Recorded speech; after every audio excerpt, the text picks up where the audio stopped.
చూస్ country delight, live better. ఇప్పుడే country delight యాప్ని download చేసుకోండి.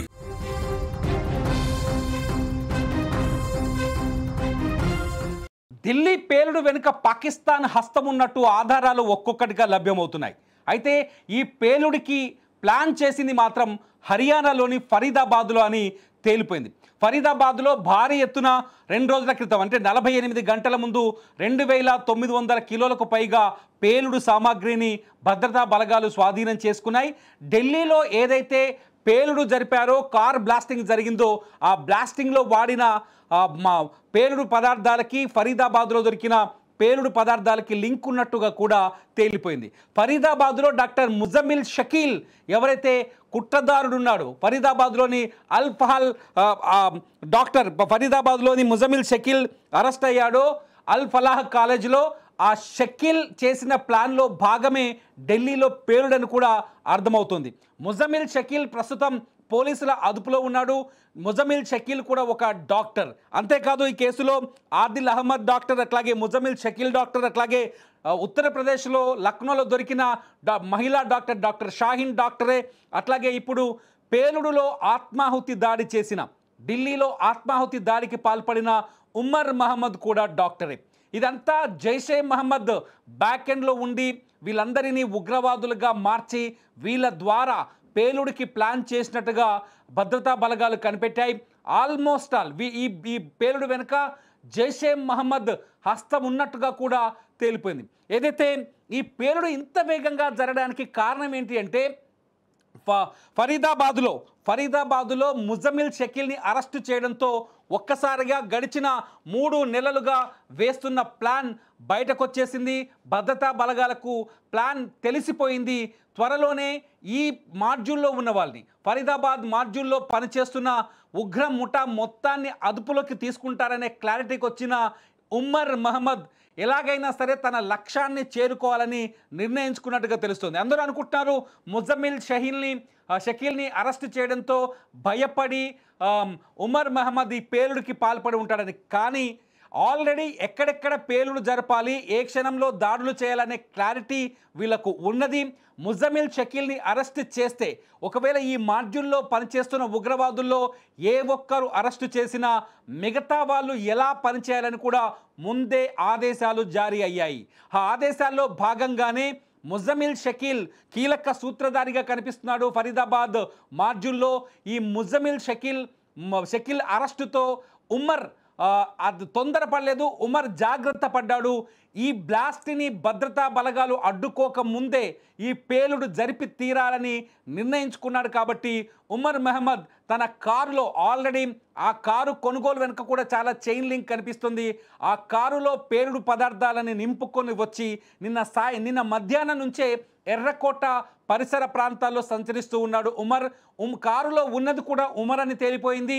ఉమరే ఈ ఆత్మాహుతి దాడికి పాల్పడ్డాడని కూడా భద్రతా బలగాలు కన్క్లూజన్కి వచ్చాయి.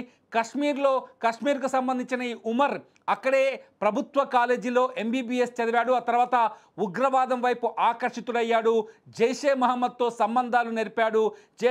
జైషే మహమ్మద్తో కలిసి పనిచేస్తున్నాడు ఉమర్ మహమ్మద్ చరిత్ర అంతా వెనక్కి వెళ్ళి చూస్తే నిజానికి ఉమర్ తండ్రి ఒక టీచర్, ఉపాధ్యాయుడిగా పనిచేస్తున్నాడు. టీచర్ కొడుకు ఇప్పుడు టెర్రరిస్ట్గా మారాడు. నిజానికి టీచర్ కొడుకు డాక్టర్ అయ్యాడు. డాక్టర్ తర్వాత టెర్రరిస్ట్గా మారాడు. టెర్రరిస్ట్గా మారి ఈ ఫరీదాబాద్ మాడ్యూల్లో చేరాడు.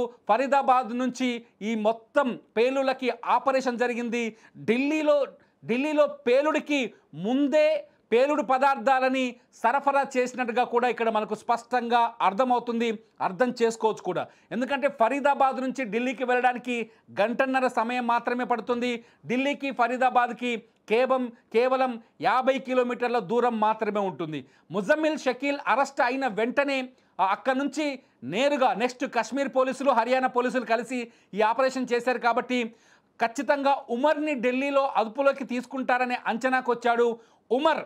తను అరెస్టు కాకముందే, పట్టుబడకముందే, భయం కాదు ఇక్కడ అందరూ భయం అంటున్నారు, భయం కాదు, తను పట్టుబడక ముందే తను అనుకున్న పనిని చేయాలని డిసైడ్ అయ్యాడు ఉమర్. తన దగ్గరున్న పేలుడు పదార్థాలని కావచ్చు, బుల్లెట్లను కావచ్చు. మీరు ఒక విషయం ఇక్కడ గమనించాలి.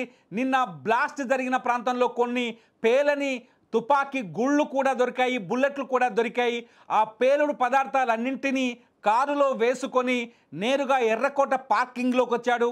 3:09 నుంచి సాయంత్రం 6 గంటల వరకు ఆ పరిసరాలను సంచరించాడు కారులో.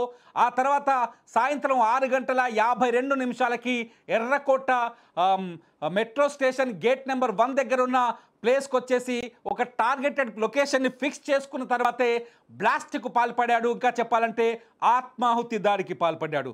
ఈ ఆత్మాహుతి దాడిలో ఉమర్ మహమ్మద్ వాడింది ఏంటో తెలుసా? అమోనియం నైట్రేట్, అట్లాగే పొటాషియం నైట్రేట్ వాడినట్టుగా చాలా స్పష్టంగా తెలుస్తుంది. అంతేకాదు ఈ పేలుడిని డిటోనేటర్లను కూడా అమర్చారు. అంటే ఐఈడి బాంబుని ముందుగానే తయారు చేశాడు. ఈ ఐఈడి బాంబు ఎక్కడి నుంచో తీసుకురాలేదు, భారతదేశంలో దొరికిన కొన్ని పదార్థాలు. చాలాసార్లు ఐఈడి బాంబు గురించి చెప్పాం. ముఖ్యంగా ఐఈడి బాంబు తయారీలో అమోనియం నైట్రేట్ని వాడతారు, పొటాషియం నైట్రేట్ని వాడతారు, ఇంకొన్ని కెమికల్స్ని వాడతారు, సైకిల్ చరాలను వాడతారు, అట్లాగే మన మేకులు అంటాం కదా, మేకులు వాడతారు. ఇటువంటి పేలుడు పదార్థాలు బుల్లెట్లను కూడా వాడవచ్చు. ఇలా ఇటువంటి పదార్థాలన్నింటినీ, మెటల్స్ అన్నింటినీ వాడి బాంబుగా మార్చి ఆ బాంబుకి టైమర్ని అటాచ్ చేసి కొన్నిసార్లు మొబైల్ ఫోన్ ద్వారా, రిమోట్ ద్వారా పేలుస్తారు, కొన్నిసార్లు ఆత్మాహుతి దాడులకు కూడా పాల్పడతారు. ఈ ఐఈడి బాంబుని గతంలో ఉగ్రవాదులు చేసిన దాడులు చూసి ఇవన్నీ మనకు అర్థమవుతాయి. ఈ ఐఈడి బాంబుని ఉమర్ మహమ్మద్ తయారు చేసి, ముజమ్మిల్ షకీల్ అరెస్ట్ అవ్వడంతోనే తయారు చేసి ఇమీడియట్గా తాను ఈ బ్లాస్టింగ్కి పూనుకున్నాడు. ఇమీడియట్గా తను ప్లాన్ని అమలు చేశాడు. సరిగ్గా సాయంకాలం 6:52 ఎర్రకోట మెట్రో స్టేషన్ గేట్ నెంబర్ 1 దగ్గరికి వచ్చి కారు జనసమ్మర్దం ఉన్న ప్రాంతాన్ని ఎంచుకొని అక్కడ పేలుడికి పాల్పడినట్టుగా చాలా స్పష్టంగా భద్రతా బలగాలు ఒక క్లారిటీకి వచ్చాయి. ఈ కారు కొనుగోలు వెనుక కూడా ఒక చరిత్ర కనిపిస్తుంది. ఈ కారుని మొదటి నుంచి ఒక ప్లాన్ ప్రకారం కొనుగోలు చేశారు. ఒకసారి కారుని ఎక్కడ కొన్నాడని ఒకసారి రివ్యూ చేస్తే, ఫస్ట్ ఈ కారుని మహమ్మద్ సల్మాన్ అనే వ్యక్తి కొన్నాడు. మహమ్మద్ సల్మాన్ ఆ కారుని నదీం అనే వ్యక్తికి అమ్మాడు. నదీం ఏం చేశాడంటే చాలా తెలివిగా ఆ కారుని తీసుకెళ్ళి ఫరీదాబాద్లో రాయల్ కార్ డీలర్స్ అనే కంపెనీకి అమ్మాడు. హర్యానాలోని ఫరీదాబాద్లో రాయల్ కార్ డీలర్స్. ఇక్కడ చూడండి, కారు కూడా ఫరీదాబాద్ నుంచే వచ్చింది. చాలా క్లియర్గా అర్థం చేసుకోవచ్చు. నదీం స్వస్థలం కూడా ఫరీదాబాదే, కారు కూడా ఫరీదాబాద్ నుంచి వచ్చింది. ఫరీదాబాద్ నుంచి రాయల్ కార్ డీలర్స్ నుంచి ఈ కారుని తారీఖ్ అనే వ్యక్తి, కాశ్మీర్లోని పుల్వామా ప్రాంతానికి చెందిన తారీఖ్ అనే వ్యక్తి కొనుగోలు చేశాడు. తారీఖ్ దగ్గర నుంచి ఉమర్ మహమ్మద్ ఈ కారుని కొనుగోలు చేశాడు. ఉమర్ మహమ్మద్ ఈ కారుని కేవలం బ్లాస్ట్ కోసం కొనుగోలు చేసి కారును తీసుకొచ్చి నేరుగా బాంబులు ఫిల్ చేసి ఢిల్లీ ఎర్రకోట సమీపంలో పేల్చాడు. మొత్తానికి ఈ ఆపరేషన్ మొత్తం వెనుక పాకిస్తాన్ ఉంది అని చాలా స్పష్టంగా అర్థమవుతుంది. జైషే మహమ్మద్ హస్తం ఉంటే ఖచ్చితంగా పాకిస్తాన్ ప్రభుత్వ హస్తం ఉన్నట్టే మనం భావించాలి. ఎందుకంటే ఆపరేషన్ సింధూర్ సమయంలో భారతదేశం దాడి చేసిన తర్వాత పాకిస్తాన్ అమెరికా నుంచి అట్లాగే విదేశీ బ్యాంకుల నుంచి కొంత లోన్ తీసుకొచ్చింది. ఆ లోన్ డబ్బులు తీసుకొచ్చి జైషే మహమ్మద్కి అప్పజెప్పిందనే చర్చ ప్రపంచం మొత్తానికి తెలుసు. జైషే మహమ్మద్ ఆ డబ్బు ద్వారా మళ్ళీ భారతదేశంలో విధ్వంసానికి కుట్ర పన్నింది. భారతదేశంలో ఈ మాడ్యూల్కి కూడా ఖచ్చితంగా పాకిస్తాన్ ప్రభుత్వమే ఫండింగ్ ఇచ్చిందనే క్లారిటీ మనకు అంచెలంచెలుగా గతంలో జరిగిన సంఘటనలన్నింటినీ కనెక్ట్ చేస్తూ వెళ్తే మనకు అర్థమవుతుంది. మీరేమనుకుంటున్నారు? ఢిల్లీలో ఈ బాంబ్ బ్లాస్ట్ వెనుక పాకిస్తాన్ కుట్ర ఉందనుకుంటున్నారా, లేదనుకుంటున్నారా? జైషే మహమ్మద్ పాత్ర ఉంది అంటే పాకిస్తాన్ పాత్ర ఉందని అర్థమవుతున్న తరుణంలో ఈ బ్లాస్ట్కి పాకిస్తాన్కి సంబంధం ఉందనే వాదనని మీరు బలపరుస్తారా, వ్యతిరేకిస్తారా? ఈ వీడియో కింద కామెంట్ చేయండి. లైవ్ అప్డేట్స్ కోసం అట్లాగే ఈ బ్లాస్టింగ్ సంబంధించిన మరిన్ని అప్డేట్స్ కోసం చూస్తూనే ఉండండి సుమన్ టీవీ.